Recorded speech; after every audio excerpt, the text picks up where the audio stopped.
Hi friends, welcome back to my channel. So after a long time ನಾನು ನಿಮ್ಮ ಜೊತೆ ವ್ಲಾಗ್ನ ಶೇರ್ ಮಾಡ್ಕೊಳ್ತಾ ಇದ್ದೀನಿ. ಎಸ್, ನಂಗೆ ಒಂದು ಸ್ವಲ್ಪ ಟೈಮ್ ಬೇಕಾಗಿತ್ತು. ನಮ್ಮದೇ ಆದಂಥ ಒಂದು ಸ್ವಲ್ಪ ಹುಷಾರಿರಲಿಲ್ಲ, ಮತ್ತು ಮನೇಲಿ ಒಂದಷ್ಟು ಪರ್ಸನಲ್ ಸ್ಪೇಸ್ ಬೇಕಾಗಿತ್ತು ಅಂತ ನನಗೂ ಅನಿಸ್ತು. ಸೊ ನಾನು ಇಂಟ್ರೆಸ್ಟ್ ತೋರ್ಸೋಕ್ಕಾಗಿಲ್ಲ, ಸಾರಿ ಫಾರ್ ದ್ಯಾಟ್. ಸೊ ಇವತ್ತಿಂದ ನಾನು ವ್ಲಾಗ್ನ ಕಂಟಿನ್ಯೂ ಮಾಡಬೇಕು ಅಂತ ಅಂದ್ಕೊಂಡಿದ್ದೀನಿ. ನನಗೆ ಇರೋದು ಸಬ್ಸ್ಕ್ರೈಬರ್ಸ್ ತುಂಬಾ ಕಮ್ಮಿ. ಇವೆಂದು ಅದರಲ್ಲಿ ಒಬ್ಬರಾದರೂ ಮನಸ್ಸಿಂದ ಪ್ರೀತಿಯಿಂದ ನೋಡ್ತಾರೆ, ಅಥವಾ ನಾನು ಹಾಕಿಲ್ಲ ಅಂದರೆ ಯಾಕೆ ವ್ಲಾಗ್ ಹಾಕಿಲ್ಲ ಅಂತ ಅಂದ್ಬಿಟ್ಟು ಸಪ್ರೇಟಾಗಿ ಮೆಸೇಜಲ್ಲಿ ಹಾಕಿ ರೀಚ್ ಆಗ್ತಿರಲ್ಲ, ಅಂಥವ್ರಿಗೋಸ್ಕರ ಆದರೂ ನಾನು ವೀಡಿಯೋಸ್ನ ಮತ್ತೆ ಎಡಿಟ್ ಮಾಡಿ ಹಾಕಬೇಕು ಅಂತ ನನಗೆ ಅವರು ಬೂಸ್ಟಪ್ ಮಾಡ್ತಾರೆ. ಲೈಕ್ ಹೆಂಗೆ ಅಂದರೆ ತುಂಬ ಪ್ರೋತ್ಸಾಹ ಕೊಡ್ತಾರೆ, ಮಾಡಿ ಯಾಕೆ ಆಗುತ್ತೆ ಪರವಾಗಿಲ್ಲ ಅಂತೆಲ್ಲ. ಸೊ ಅದೊಂದು ರೀಸನ್ಗೋಸ್ಕರ ಇವತ್ತಿನ ವ್ಲಾಗ್ನ ನಾನು ಶೇರ್ ಮಾಡ್ಕೊಳ್ತಾ ಇದ್ದೀನಿ. ಇನ್ನು ಇವತ್ತಿನ ವ್ಲಾಗ್ ಏನು ಅಂತಂದರೆ, ನಾವು ಊರಿಗೆ ಹೋಗಿದ್ವಿ, ನಮ್ಮಮ್ಮ ಮನೆಯವರು ಊರು. ಗೊಂಬೆಗೆ ಸ್ವಲ್ಪ ಹುಷಾರಿಲ್ಲ, ನನಗೆ ಹುಷಾರಿಲ್ಲ, ನನಗೆ ತಪ್ಪದ ಮೇಲೆ ಗೋಪಿಗೆ ಹುಷಾರಿಲ್ಲ. ಕಂಟಿನ್ಯೂಸಾಗಿ ಒಂದು 15 ಡೇಸ್ ಹೀಗೆ ಆಗೋಗಿತ್ತು. ಗೊಂಬೆ ಅಂತೂ ಊಟನೇ ಮಾಡಿರಲಿಲ್ಲ 5 ಡೇಸಿಂದ. ಸರಿ, ಇನ್ನು ಈ ದೇವಸ್ಥಾನಕ್ಕೆ ಹೋಗೋದು ಬೇಡ ಅಂತ ಅಂದ್ಕೊಂಡಿದ್ವಿ, ಅಂದರೆ ಹಬ್ಬಕ್ಕೆ ಈ ಸಲ ಹೋಗೋದು ಬೇಡ ಅಂತ. ಸರಿ, ಇನ್ನು ಹುಷಾರಿಲ್ದಂಗೆ ಇರೋದ್ರಿಂದ ಮೇ ಬಿ ಒಂದೊಂದು ಸಲ ಹಬ್ಬಕ್ಕೆ ನಾವು ಹೋಗಿಲ್ಲ ಅಂದರೂ ಕೂಡ ಹಂಗಾಗುತ್ತೆ, ಯಾಕಂದರೆ ದೇವರು ಸೂಚನೆ ತೋರಿಸ್ತಾರೆ ಅಂತ ಹೇಳ್ತಾರೆ. ಸೊ ಅದಕ್ಕೇನಾದ್ರು ಇರ್ಬೋದೇನೋ ಅಂತ ಅಂದ್ಬಿಟ್ಟು ಸರಿ ಅಂತ ಹೇಳಿ ಹಂಗೆ ಅಲ್ಲಿ ದೇವಸ್ಥಾನಕ್ಕೆ ಕರ್ಕೊಂಡು ಹೋಗಬೇಕಾಗಿತ್ತು ನಾವು. ಅದಕ್ಕೆ ಹೋಗೋಣ ಅಂತ ಅಲ್ಲಿ ಹೊರಟ್ವಿ. ಇನ್ನೂ ಒಂದು ಕಡೆ ನಮ್ಮ ಸೌಮ್ಯಕ್ಕ ಇವರೆಲ್ಲ ಫಸ್ಟೇ, ನಮ್ಮಮ್ಮ ಅವರೆಲ್ಲ ಒಂದು 3-4 ದಿನದ ಮುಂಚೆನೇ ಹೋಗ್ಬಿಟ್ಟಿದ್ರು ಊರಿಗೆ. ಇನ್ನು ಊಟ ಎಲ್ಲ ನೋಡ್ಬೋದು, ಎಲ್ಲ ಫ್ಯಾಮಿಲಿ ಜಾಸ್ತಿ ಜನ ಇರೋದ್ರಿಂದ ಮುದ್ದೆ ಮತ್ತು ಉಪ್ಸಾರು ಖಾರ ಮತ್ತು ನುಗ್ಗೆ ಸೊಪ್ಪೆಲ್ಲ ಅಲ್ಲಿ ತುಂಬ ಚೆನ್ನಾಗಿ ಸಿಗುತ್ತೆ ಹಳ್ಳೀಲಿ. ಸೊ ಅದರಿಂದ ಅದನ್ನೆಲ್ಲ ತಂದು ಉಪ್ಸಾರು ಖಾರ ಮಾಡಿ, ಮುದ್ದೆ ಮಾಡಿ, ನುಗ್ಗೆ ಸೊಪ್ಪಿನ ಪಲ್ಯ ಮಾಡಿದರು, ಸಕ್ಕದಾಗಿತ್ತು. ಅದಾದಮೇಲೆ ನೆಕ್ಸ್ಟು ಇನ್ನು ಅಲ್ಲಿ ಯಾವುದೇ ಅಂದರೆ ಮನೆ ಸಂಸಾರ ಇಲ್ಲ ಅಲ್ಲಿ. ಅಂದರೆ ಏನಂದರೆ ಅಜ್ಜಿ ಮನೆ, ಎಲ್ಲರೂ ಒಟ್ಟಿಗೆ ಹೋಗ್ತೀವಿ, ಏನೇ ರೇಷನ್ ಬೇಕು ಏನು ಬೇಕು ಪ್ರತಿಯೊಂದು ತೊಗೊಳ್ತೀವಿ, ಹಂಚ್ಕೊಳ್ತೀವಿ, ಮತ್ತು ತಿನ್ಕೊಂಡು ಉಣ್ಕೊಂಡು ಎಲ್ಲ ತೊಳೆದಿಟ್ಬಿಟ್ಟು ಬರ್ತೀವಿ. ಸೊ ಈ ರೀತಿ ಇರೋದು ಊರಲ್ಲಿ ಅಜ್ಜಿ ಮನೆ. ಸರಿ, ಎಲ್ಲರೂ ವರ್ಷಕ್ಕೊಂದ್ಸಲ ಈ ಥರ ಸೇರ್ತಾರೆ, ತುಂಬಾ ಖುಷಿಯಾಗುತ್ತೆ. ಇನ್ನು ನಾನು ಕೂಡ ಅಲ್ಲಿ ಒಂದು ಪುಟಾಣಿ ದೇವಸ್ಥಾನ ಓಪನ್ ಆಗಿದೆ, ಆಂಜನೇಯದು. ಆವಾಗಿಂದ ನಾನು ಅಕ್ಕಿ ಮತ್ತು ಬೆಲ್ಲದ ದೀಪ ಹಚ್ತೀನಿ. ಸರಿ, ಅದನ್ನು ಗೋಪಿಗೆ ಹೇಳಿದ್ದೆ, ಹೆಂಗೂ ಹುಷಾರಿರ್ಲಿಲ್ವಲ್ಲ ಗೊಂಬೆಗೂ, ಅವಳ ಹೆಸರಲ್ಲಿ ಹಚ್ಚೋಣ ಅಂತ ಹೇಳಿ ತರಿಸ್ಕೊಂಡು ಇವಾಗ ಅದನ್ನು ರೆಡಿ ಮಾಡ್ಕೊಳ್ತಾ ಇದ್ದೀನಿ, ನೀವು ನೋಡ್ಬೋದು. ಅದಕ್ಕೂ ಮತ್ತು ಅದ್ರ ಮಾರನೇ ದಿವಸ ತಂಬಿಟ್ಟನ್ನ ಎತ್ಕೊಂಡೋಗಿ ಬೆಳ್ಕೊಂಡು ಬರಬೇಕು. ಮಾರಮ್ಮನ ದೇವಸ್ಥಾನ. ಯಾವ ಊರು ಏನು ಇಷ್ಟೊಂದೆಲ್ಲ ಹೇಳ್ತಾ ಇದ್ದೀನಿ ಅಂತ ಅಂದ್ಕೊಳ್ಬೋದು. ಇದು ಹುಣಸನಹಳ್ಳಿ ಅಂತ, ಸಂತೆಕೊಡಳ್ಳಿಯಿಂದ ಮುಂದೆ ಬರುತ್ತೆ. ಅಂದರೆ ಬಿಗ್ ಸ್ಟಾಪ್ಸ್, ನಾನು ದೊಡ್ಡ ಸ್ಟಾಪ್ಸ್ ಹೇಳ್ತಾ ಇದ್ದೀನಿ. ಹುಣಸನಹಳ್ಳಿ ಅಂತ ಆಲ್ಮೋಸ್ಟ್ ಒಗ್ನೇಕಲ್ಗೆ ತುಂಬ ನಿಯರೆಸ್ಟ್ ಇದೆ, ಮತ್ತು ತಮಿಳ್ನಾಡು ಕರ್ನಾಟಕ ಬಾರ್ಡರ್ಗೆ ತುಂಬ ನಿಯರೆಸ್ಟ್ ಇದೆ. ಸಖತ್ ಬಿಸಿಲಿತ್ತು. ಇದು ಆಲ್ಮೋಸ್ಟ್ ಆಯಿತು, ತುಂಬ ಲೇಟಾಗಿ ಆಗ್ತಾಯಿದ್ದೀನಿ ನಾನು ಈ ವಿಡಿಯೋ. ಎಷ್ಟೊಂದು ವೀಡಿಯೋಸ್ ಇದ್ದಾವೆ, ನಂಗೆ ಎಡಿಟ್ ಮಾಡೋದಕ್ಕೆ ಆಗ್ತಿರಲಿಲ್ಲ, ಯಾಕೋ ಬೇಡವೇ ಬೇಡ ಅಂತ ಅನಿಸ್ಬಿಟ್ಟಿತ್ತು. ಮತ್ತು ಎಲ್ಲರೂ ಮೆಸೇಜ್ ಮಾಡಿ ಯಾಕೆ ಆಗ್ತಾಯಿಲ್ಲ, 7 ದಿವಸ ಆಯ್ತಲ್ವ, ಏನಾಯಿತು, ಏನಕ್ಕೆ ಮಾಡಿ ಅದು ಇದು ಅಂತ. ಒಂದಷ್ಟು ಜನ ಪರ್ಸ್ನಲಾಗಿ ಆಫೀಸ್ ಫ್ರೆಂಡ್ಸ್ ಆಗಿರ್ಬೋದು, ಮತ್ತು ಒಂದಷ್ಟು ಜನ ಪ್ರೀತಿಯಿಂದ ನೋಡುವಂಥ ಸಬ್ಸ್ಕ್ರೈಬರ್ಸ್, ನಿಜವಾಗ್ಲೂ ಅವ್ರು ಎಷ್ಟು ಸಲ ಕೇಳ್ತಾರೆ ಗೊತ್ತಾ, ನನಗೆ ನಿಜ ಅವ್ರುಗಳಿಗೋಸ್ಕರನೇ ಈ ವ್ಲಾಗ್ನ ಹಾಕಬೇಕು ಅಂತ ಹೇಳಿ ಇವತ್ತು ಸ್ವಲ್ಪ ಟೈಮ್ ತೊಗೊಂಡು ಎಡಿಟ್ ಮಾಡ್ತಾಯಿದ್ದೀನಿ. ಮತ್ತು ಸಾರಿ ಕೂಡ ಕೇಳಿದ್ದೀನಿ. ಇನ್ನು ಮುಂದೆ ಆದಷ್ಟು ಕನ್ಸಿಸ್ಟೆನ್ಸಿಗೆ ಹಾಕೋದಕ್ಕೆ ಟ್ರೈ ಮಾಡ್ತೀನಿ. ಅದಕ್ಕೆ ನಿಮ್ಮೆಲ್ಲರ ಸಪೋರ್ಟ್ ನಂಗೆ ತುಂಬಾ ಮುಖ್ಯ. ಅದಕ್ಕೋಸ್ಕರ ನೀವೆಲ್ಲರೂ ನನ್ನ ಚಾನಲ್ನ ಸಬ್ಸ್ಕ್ರೈಬ್ ಮಾಡಿಕೊಂಡು ಸಪೋರ್ಟ್ ಮಾಡಿ, ಅಷ್ಟೇ, ಇನ್ನೇನು ಕೇಳ್ಕೊಳ್ಳೋದಕ್ಕಾಗಲ್ಲ. ಸೊ ಬನ್ನಿ, ಇನ್ನು ಬೂಂದಿ ಕೂಡ ತಂದು ಕೊಟ್ಟಿದ್ರು ಅಪ್ಪ, ಗೊಂಬೆ ಹೆಸರಲ್ಲಿ ಕೊಡು ಎಲ್ಲರಿಗೂ ಪ್ರಸಾದ ಅಂತ. ನೋಡ್ಬೋದು, ಈ ದೇವಸ್ಥಾನನೇ ಅದು. ನಾನು ಜಾಸ್ತಿ ವಾಯ್ಸ್ ಓವರ್ ಏನಕ್ಕೆ ಕೊಡ್ತಾಯಿದ್ದೀನಿ ಈ ವಿಡಿಯೋದಲ್ಲಿ ಅಂದರೆ ತುಂಬ ಡಿಸ್ಟರ್ಬೆನ್ಸಸ್ ಇರುತ್ತೆ. ಅದಕ್ಕೋಸ್ಕರ ಸರಿ, ನಿಮಗೂ ಕೂಡ ಒಂದು ಕ್ಲಾರಿಟಿ ಬೇಕಲ್ಲ. ಇಷ್ಟು ದಿನ ನಾನು ನೀವು ವ್ಲಾಗ್ ಮಾಡಿಲ್ಲ, ಮತ್ತು ಮಾಡೋಕ್ಕಿಲ್ಲ, ಇನ್ನು ಎಲ್ಲೋಗಿದ್ದೆ ಏನು ಎತ್ತ ಪ್ರತಿಯೊಂದು ಎಷ್ಟೊಂದು ವ್ಲಾಗ್ಸ್ ಎಲ್ಲ ಇದ್ದಾವೆ. ಸೊ ಪ್ರತಿಯೊಂದು ನಾನು ನಿಮ್ಮ ಜೊತೆ ಶೇರ್ ಮಾಡ್ಕೊತೀನಿ. ನಾಳೆ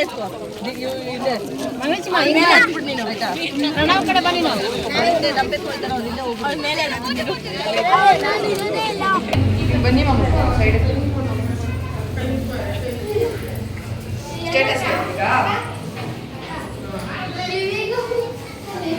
ಕೈ ಇಟ್ಕೊಂಡು ಹಾಕಿದ್ದ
ಬಾತ್ರೂಮು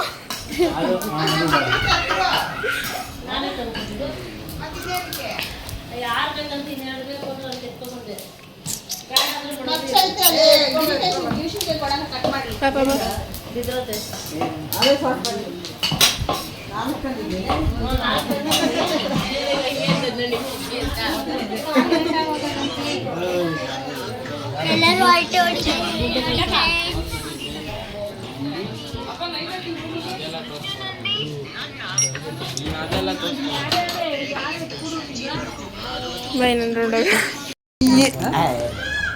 ಏನ್ ಮಂಗ್ನೆ ನಾಳೆ ಕೊಂಡ ಇರೋದ್ರಿಂದ ಮನೆ ಹತ್ರ ಹೆಳ್ವಾರ ಅಂತ ಬರುತ್ತೆ. ಹೆಳ್ವಾರ ಅಂತ ಅಂದರೆ ಕೊಂಡಕ್ಕೆ ಹಾಕುವಂಥ ಒಂದಷ್ಟು ಮರಗಳನ್ನ 7 ಊರಿಂದ ತಂದಿರ್ತಾರೆ. ಆ ಮರಗಳನ್ನ ಇಟ್ಕೊಂಡು ಮನೆಗೆ ಹೋಗಿ ಪೂಜೆ ಮಾಡಿಸ್ಕೊಳ್ಳೋದು. ಸರಿ, ಅದನ್ನೆಲ್ಲ ಪೂಜೆ ಮಾಡಿ ಅದೆಲ್ಲ ಹೋಗಿದ್ಮೇಲೆ ಇನ್ನು ನೆಕ್ಸ್ಟ್ ನಾಳೆ ದಿನಕ್ಕೆ ತಂಬಿಟ್ಬೇಕಿತ್ತಲ್ಲ, ಅದಕ್ಕೋಸ್ಕರ ತಂಬಿಟ್ಟು ಮಾಡೋದಕ್ಕೆ ರೆಡಿ ಮಾಡ್ಕೊಳ್ತಾ ಇದ್ದಾರೆ ಇಲ್ಲಿ. ಇನ್ನು ನಮ್ಮ ಮನೆ ಫುಲ್ಲು ಫ್ಯಾಮಿಲಿ ನೀವು ನೋಡ್ಬೋದು. ನಮ್ಮಮ್ಮ ಮನೆ ಕಡೆ ಫ್ಯಾಮಿಲಿಯವರು ಇವರೆಲ್ಲ ನಮ್ಮ ಮುತ್ತಜ್ಜಿ ಅಂದರೆ ನಮ್ಮಮ್ಮ ಅವರ ಅಮ್ಮ ಮುತ್ತಜ್ಜಿ ಮನೆ ಇದು. ಸೊ ಆಲ್ಮೋಸ್ಟ್ ನಮ್ಮಮ್ಮನ ಫ್ಯಾಮಿಲಿನ ಆಲ್ಮೋಸ್ಟ್ ನೀವೆಲ್ಲರೂ ನೋಡಿರ್ತೀರ, ಇಲ್ಲೇ ಇರ್ತಾರೆ. ನಾನು ಇನ್ನೂ ಸ್ವಲ್ಪ ನೀಟಾಗಿ ಡೀಟೇಲಾಗಿ ವ್ಲಾಗ್ ಮಾಡ್ಬೋದಾಗಿತ್ತು, ಬಟ್ ಹೇಳಿದ್ನಲ್ಲ ಹುಷಾರಿಲ್ಲದೆ ಇರೋ ಕಾರಣದಿಂದ ಸ್ವಲ್ಪ ಕ್ಲಿಪ್ಪಿಂಗ್ಸ್ನ ತೊಗೊಂಡಿದ್ದೀನಿ. ಇನ್ನೂ ಇಲ್ಲಿ ಪಾಕ ಬರಬೇಕು, ಚೆನ್ನಾಗಿ ಬರಬೇಕು. ಪಾಕದಲ್ಲೇ ಅಲ್ವಾ ತಂಬಿಟ್ಟೆಲ್ಲ ಆಗೋದು ನೀಟಾಗೆ. ಒಂದು ಸ್ವಲ್ಪ ಮಿಸ್ ಆದರೆ ತಂಬಿಟ್ಟೆಲ್ಲ ತುಂಬ ಇದಾಗಿಬಿಡುತ್ತೆ ನೀಟಾಗಿ ಮಾಡಬೇಕು ಅಂತ ಹೇಳಿ. ಇವಾಗ ನೋಡ್ಬೋದು ಗೋಪಿ ಮತ್ತು ನಮ್ಮ ಸೌಮ್ಯಕ್ಕ ಮತ್ತು ಮಮತಾ ಮತ್ತು ಅಮ್ಮ ಮತ್ತು ಎಲ್ಲರೂ ಸೇರ್ಕೊಂಡು ಆಲ್ಮೋಸ್ಟ್ ಮಾಡ್ತಾಯಿದ್ದಾರೆ. ಚೆನ್ನಾಗಿತ್ತು, ಒಂಥರ ಹಬ್ಬದ ವಾತಾವರಣ. ಪ್ರತಿಯೊಬ್ಬರು ಕೆಲಸಗಳಿಗೆ ಎಲ್ಲ ರಜಾ ಹಾಕಿ ಈ ಬೆಂಗಳೂರು ಟ್ರಾಫಿಕ್ಕು ಇದನ್ನೆಲ್ಲ ಬಿಟ್ಬಿಟ್ಟು ಚೆನ್ನಾಗಿ ಹಳ್ಳಿ ವಾತಾವರಣದಲ್ಲಿ ಒಂದು 3-4 ದಿವಸ ಆದರೂ ಇರ್ತೀವಿ. ಬಟ್ ನಾನು ಹೋಗಿದ್ದು ಲೇಟು, ಬಟ್ ನಮ್ಮಮ್ಮ ಅವರೆಲ್ಲ ಒಂದು 4-5 ದಿವಸದಿಂದನೇ ಇದ್ದರು. ನಾನು 2 ದಿವಸದ ಥರ ಲೈಕ್ ನೆನ್ನೆ ನೈಟ್ ಬಂದು ಮಾರನೇ ದಿವಸ ಕೊಂಡಾಯಿತು, ಆ ರೀತಿ ಹೋಗಿದ್ದೆ. ಇನ್ನು ನನಗೂ ವರ್ಕ್ ಲೀವ್ ಇರಲಿಲ್ಲ, ನಾನು ಅಲ್ಲೂ ಕೂಡ ವರ್ಕ್ ಮಾಡ್ತಾಯಿದ್ದೀನಿ. ಇನ್ನು ನೋಡ್ಬೋದು ತಂಬಿಟ್ಟಿಗೆ ಅಕ್ಕಿನ ನೆನೆಸಿಟ್ಟಿದ್ವಲ್ಲ, ಸ್ವಲ್ಪ ತೇವನೇ ಇರಬೇಕು. ಮತ್ತು ಕಡಲೆಕಾಯಿ ಎಲ್ಲ ಚೆನ್ನಾಗಿ ಹುರ್ಕೊಂಡು ಒಂದು ಅರ್ಧ ಕೆಜಿ ಅಷ್ಟು ಕಡಲೆಕಾಯಿ ಎಲ್ಲ ಹಾಕಿದ್ರು ತಂಬಿಟ್ಟಿಗೆ. ತುಂಬ ಚೆನ್ನಾಗಿತ್ತು ತಂಬಿಟ್ಟು.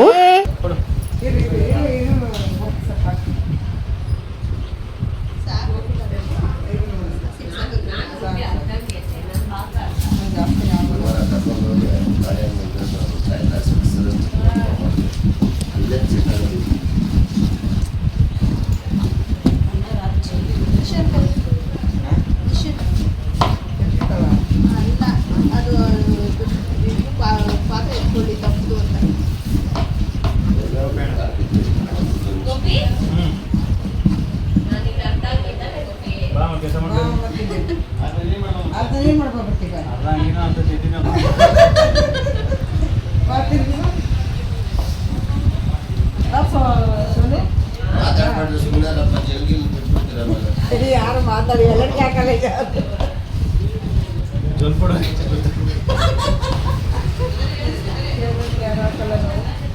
ಒಬ್ರು ಬಂದಿಲ್ಲ. ಕರದ್ರಂತೆ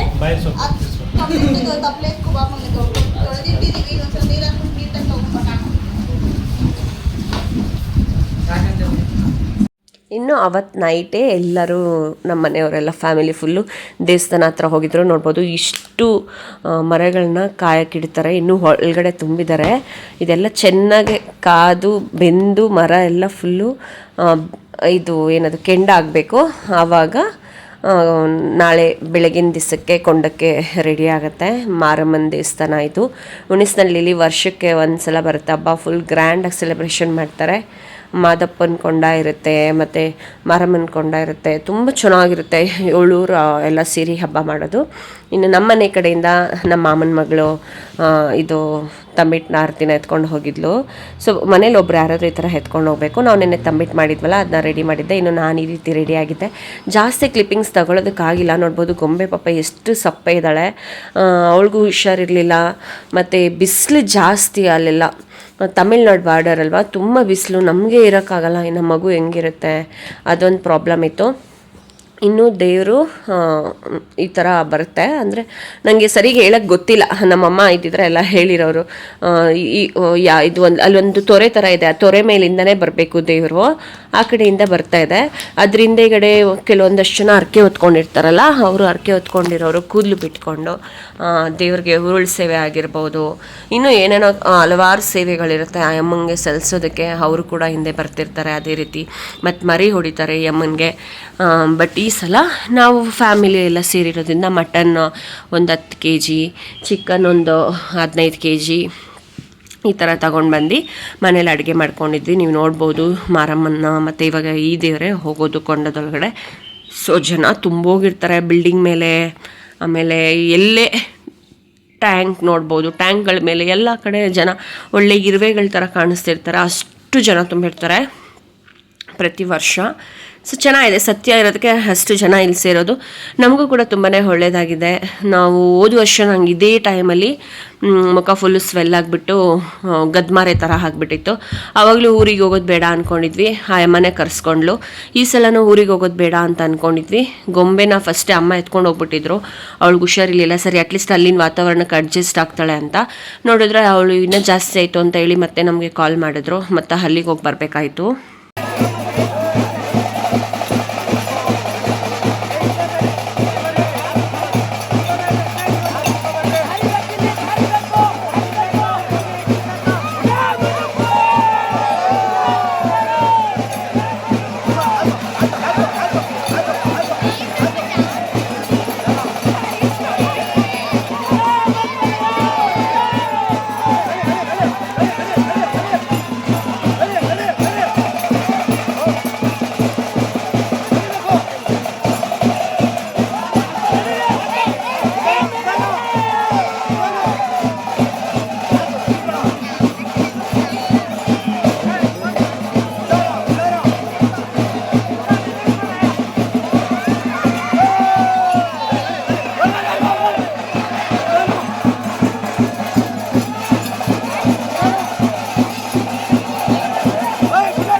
ತುಂಬಿಸ್ಬಿಟ್ರಲ್ಲ,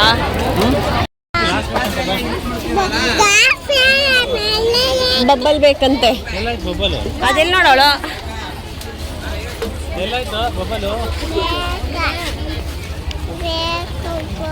ಎಲ್ಲಾಯ್ತಪ್ಪ ಬೊಬಲು.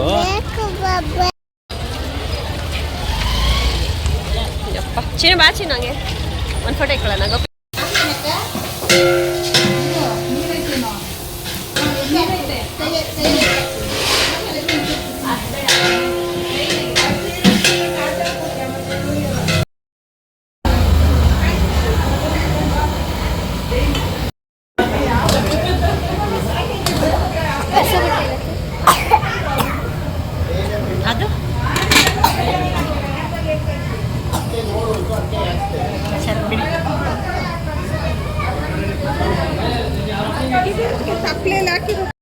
ನೋಡಿ ಗಾಯ್ಸ್, ಸಿಕ್ಕಿದ್ದಾರೆ ಬಾಲ್ ಕಾಣಿಸ್ತಾ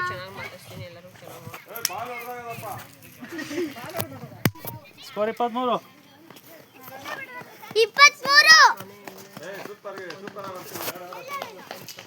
ಇನ್ನು ಊಟ ಎಲ್ಲ ಮಾಡಿದ್ಮೇಲೆ ತುಂಬಾ ಬಿಸಿಲಿತ್ತು. ಬಿಸಿಲಿರೋದಕ್ಕೆ ಮನೇಲಿರೋಕ್ಕೆ ಆಗ್ತಿರ್ಲಿಲ್ಲ. ಅದಕ್ಕೋಸ್ಕರ ಮರದ ಕೆಳಗಡೆ ತುಂಬ ತಣ್ಣಗಿರುತ್ತೆ ಊರ ಹತ್ರ ಅಂದ್ಬಿಟ್ಟು ಅಲ್ಲಿ ಎಲ್ಲ ಇಡೀ ಫ್ಯಾಮಿಲಿ ಫುಲ್ಲು ಹೋಗಿದ್ವಿ ಕ್ರಿಕೆಟ್ ಆಡೋದಕ್ಕೆ. ವಿಡಿಯೋ ಸ್ವಲ್ಪ ತುಂಬಾ ಶೇಕಿಂಗ್ ಇದೆ, ಅಡ್ಜಸ್ಟ್ ಮಾಡ್ಕೊಳ್ಳಿ. ಚೆನ್ನಾಗಿತ್ತು, ಒಂಥರ ಮೆಮೊರೀಸ್ ಆಗೆ. ಇನ್ನು ಸಂಜೆ ಆದಮೇಲೆ ಬಿಡೋಣ ಅಂತ ಪ್ಲ್ಯಾನ್ ಇತ್ತು, ಯಾಕಂದರೆ ಮಿಕ್ಕಿರೋದು ಪಕ್ಕಿರೋದು ಅದೆಲ್ಲ ತೊಳೆದ್ಬಿಟ್ಟು ಹೊರಡಬೇಕು ಅಂತ. ಸೊ ಅಷ್ಟೇ, ಹೊರಬದು ಇನ್ನೇನು ಜಾಸ್ತಿ ಕ್ಲಿಪ್ಪಿಂಗ್ಸ್ ತೊಗೊಳಕ್ಕಾಗಿಲ್ಲ ನಾನು. ಇವತ್ತಿನ ವ್ಲಾಗ್ ನಿಮ್ಗೆ ಇಷ್ಟ ಆಗಿರುತ್ತೆ ಅಂತ ಅನಿಸುತ್ತೆ. ಇಷ್ಟ ಆಗಿದರೆ please like, share and comment. ಮತ್ತು ಹೊಸ್ದಾಗಿ ನೋಡ್ತಾ ಇದ್ದರೆ ಪ್ಲೀಸ್ ನನ್ನ ಚಾನಲ್ನ ಸಬ್ಸ್ಕ್ರೈಬ್ ಮಾಡ್ಕೊಂಡು ಸಪೋರ್ಟ್ ಮಾಡಿ. ನಾವಂತೂ ತುಂಬಾ ಒಳ್ಳೆ ಮೆಮೊರೀಸ್ನ ಕ್ರಿಯೇಟ್ ಮಾಡಿದ್ವಿ ಆವತ್ತಿನ ದಿನ. ತುಂಬ ಚೆನ್ನಾಗಿತ್ತು. ಈ ಥರ ಎಲ್ಲ ಇಷ್ಟೊಂದು ದಿವಸ ಆದಮೇಲೆ ನಮ್ಮಪ್ಪ ಕೂಡ ಹಾಡಿದ್ರು, ನಮ್ಮ ಚಿಕ್ಕಪ್ಪ ಆಗಿರ್ಬೋದು, ಪ್ರತಿಯೊಬ್ಬರು, ನಮ್ಮ ಮಾಮ, ಪ್ರತಿಯೊಬ್ಬರು ತುಂಬ ಚೆನ್ನಾಗಿತ್ತು. ಲೈಫ್ ಲಾಂಗ್ ಚೆರಿಷ್ ಮಾಡ್ತೀನಿ ಈ ಮೂಮೆಂಟ್ಸ್ನ. ನನಗೆ ಮನ್ಸಿಗೆ ತುಂಬ ಖುಷಿಯಾದ ಊರಬ್ಬ ಈ ವರ್ಷ ಆಗಿತ್ತು. ಚೆನ್ನಾಗಿತ್ತು, ಯಾಕಂದರೆ ನಾವು ಪ್ರತಿ ಸಲ ಬರೀ ಹಬ್ಬಕ್ಕೆ ಹೋಗೋದು, ಅಡುಗೆ ಮಾಡು, ತಿನ್ನು, ವಾಪಸ್ ಬರೋದು ಇಷ್ಟೇ ಇತ್ತು. ಈ ಸಲ ಅಟ್ಲೀಸ್ಟ್ ಈ ಥರ ಎಲ್ಲ ಟೈಮ್ ಸ್ಪೆಂಡ್ ಮಾಡಿದ್ವಿ, ಈ ಥರ ಎಲ್ಲ ಒಗ್ಗಟ್ಟೆಲ್ಲ ಆಟ ಆಡಿದ್ವಿ. ಅದೆಲ್ಲ ನಂಗೆ ನಿಜ ತುಂಬಾ ಇಷ್ಟ ಆಯಿತು. ಇನ್ನು ಅಷ್ಟೇ ಹೇಳ್ತಾ ಇರೋದು, ಇನ್ನೇನು ಹೇಳೋಕ್ಕಾಗಲ್ಲ. ಸರಿ, ನೆಕ್ಸ್ಟ್ ವ್ಲಾಗಲ್ಲಿ ಸಿಗ್ತೀನಿ. Thanks for watching. Bye bye.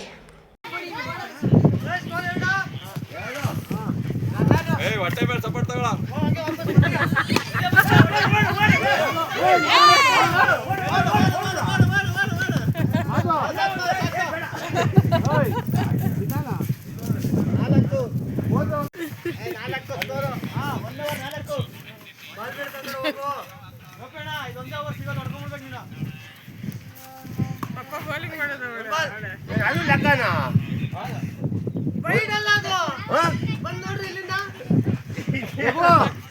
ನಿಧಾನಮ್ಮ.